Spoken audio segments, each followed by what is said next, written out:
بچی السلام علیکم. څنګه چې مسلمان ته دوکا ورکول هغه سره خیانت کول حرام دی، دغه شان غیر مسلم سره هر انسان سره خیانت کول بالکل حرام دی. غیر مسلم مال نغلا کول،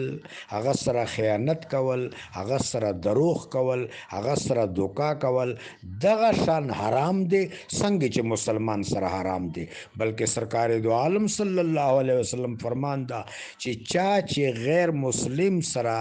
یعنی یو غیر مسلم چې هغه مسلم قلمرو کې آباد دی، فقهي زبان کې هغه ته ذمي وایي،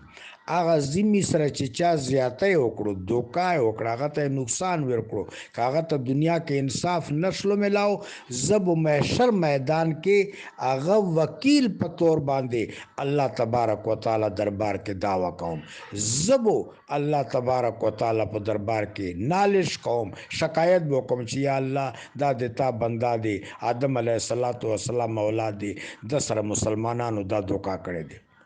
کوم انسانی حقوق چې د مسلمان دي هغه انسانی حقوق دی هر انسان دی.